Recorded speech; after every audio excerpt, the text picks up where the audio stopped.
C'est en bonne voie.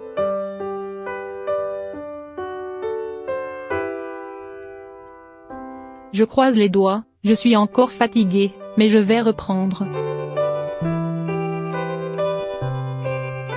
Je ne suis pas à mon top, mais c'est une question de temps. A déclaré lors d'une interview au journal télévisé de France 2 Véronique Sanson, qui soigne une tumeur à l'amygdale. Véronique Sanson, qui soigne une tumeur à l'amygdale, s'est voulue rassurante sur son état de santé dans une interview accordée ce dimanche soir au JT de France 2 et annoncé son retour sur scène pour avril.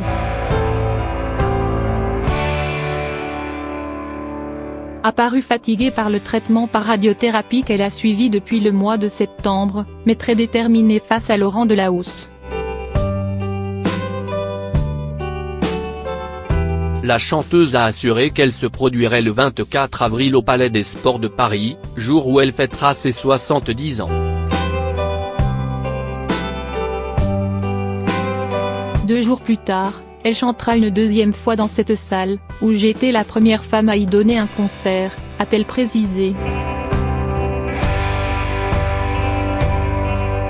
Au total, ce sont 10 représentations qui attendent Véronique Sanson en avril et mai en France et en Belgique.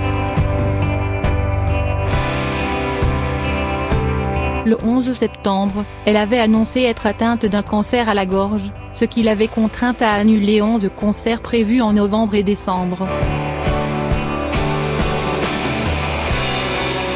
Ce n'est pas fini.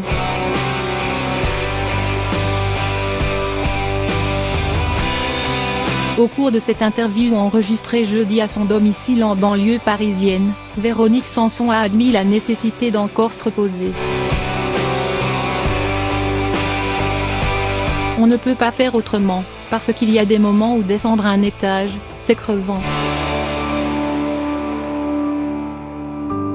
Ça va mieux mais, ce n'est pas fini, a-t-elle dit à propos de sa guérison. C'est en bonne voie.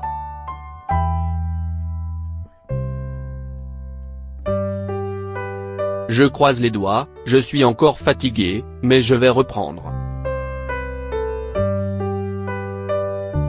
Je ne suis pas à mon top, mais c'est une question de temps. Tous les matins, on se réveille en oubliant qu'on a perdu le goût. Elle s'est surtout voulue rassurante quant à sa voix, qu'elle a cru perdre lorsqu'elle a appris l'existence de cette tumeur à une amygdale.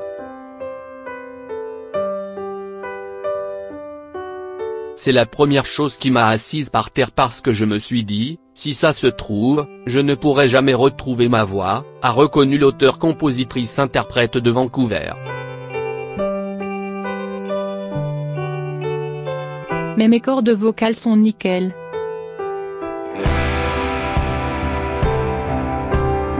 C'est toute la périphérie qui n'est pas encore en très bon état, a-t-elle insisté, précisant que le traitement qu'elle a subi lui a causé une perte du goût.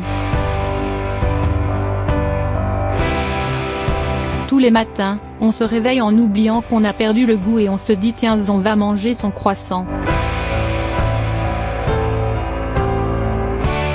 Mais c'est zéro, on a l'impression de manger un bout de tissu et d'avaler du papier froissé, a-t-elle expliqué.